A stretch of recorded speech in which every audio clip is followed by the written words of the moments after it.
Сәлеметсіздер ме оқушылар? Бүгінгі күндеріңізге сәттілік.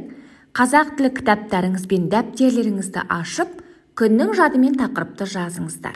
Бүгінгі тақырып қазақ халқының салт дәстүрлері, көп мағыналы сөздер деп аталады. Сабақтың оқу мақсаты әлеуметтік тұрмыстық, әлеуметтік мәдени тақырыптарға байланысты диалог монологтердегі көтерілген мәселені түсіндіру.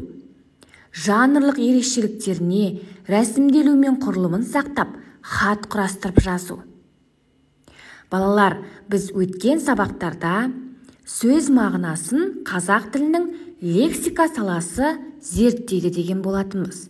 Сөздің тура мағынасы, ауыспалы мағына, сөздің көп мағыналылығы, амонимдер, синонимдер және антоним сөздер, міне бұлардың барлығы сөз мағыналарына жатады екен. Сөздің тура мағынасы және ауыспалы мағынасын өткен сабақтарда тапсырмаларды орындау арқылы бекіткен болатынбыз. Ал сөздің көп мағыналылығы бұл ғылыми терминмен полисемия деп аталады екен. Көп мағыналылық бір сөздің басқа сөздермен тіркескен кездегі әр түрлі мағынаға ие болуын сөздің көп мағыналылығы деп атаймыз.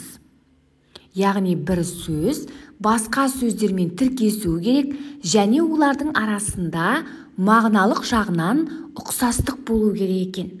Мысалы, бас сөзін алып қарайтын болсақ, ол өзге сөздермен тіркескен кезде сөздің көп мағыналылығы қызметін атқарады. Мысалы, адамның басы, судың басы, сөздің басы, таудың басы деп айтамыз. Яғни, бір бас сөзі бірнеше сөзбен тіркесіп келіп, көп мағына беріп тұр.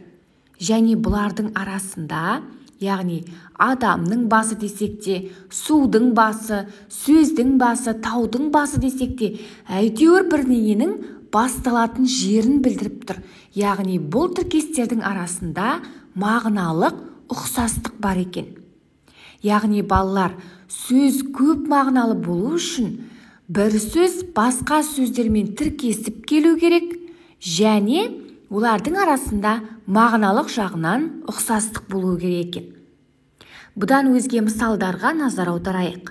Мысалы, бет, адамның беті, кітаптың беті, үстелдің беті, судың беті деп айтамыз. Немесе көз сөзі, адамның көзі, бұлақтың көзі, иненің көзі, көкірек көзі деп айтамыз, я? Ендеше балалар, сөздің көп мағыналығына түсінген болсақ, тыңдалым алды сұрақтарына назар аударайық. Бірінші сұрақ. Қайырымдылық қасиеті адам бойындағы қандай іс-әрекеттерден көрінеді деп ойлайсыңдар? Екінші сұрақ. Қайырымдылық, мейірімділік қасиеттерге байланысты қандай мақал-мәтел білесіңдер? Үшінші сұрақ. Қазақтың қандай дәстүрлерінен қайырымдылық жасау әрекеттерін көруге болады? Балалар, бұл сұрақтарға жауап беру үшін сіздер біраз ойлануларыңыз қажет. Ойланып болғаннан кейін осы сұраққа жауап беріңіздер. Ендеше балалар, тыңдалым алды сұрақтарынан байқағандарыңыздай, бүгінгі біздің салт дәстүріміз қайырымдылық, мейірімділік қасиеттерге өте бай екен. Ендеше тыңдалым мәтініне назар аударыңыздар. Сауын алу. Ердің күйін сұрама, жұрттан сауын сауған соң. Бұрын кедейлер мен малы аз адамдар ауқатты байлар мен жақын ағайындарынан сүтін пайдалану үшін сауынға деп құлынды бие немесе бұзаулы сиыр, кейде бірнеше қой, ешкіні де белгілі бір уақытқа сұрап алатын. Сауынға алған малдың сүтін, май, қаймағын пайдаланып, қысқа құрт, ірімшігін дайындайды. Сауын тәртібі бойынша алған адам малдың күйін төмендетпей, және оның төлін де мезгілінде аман әкеліп тапсыруға кепілдік береді. Шығын болса, сөз айтпай төлейді. Сауын алудың ереже тәртібі осындай. Оған ешкім дау айта алмайды. Ертеректе кедейлер байлардан сауын алып күн көрген екен.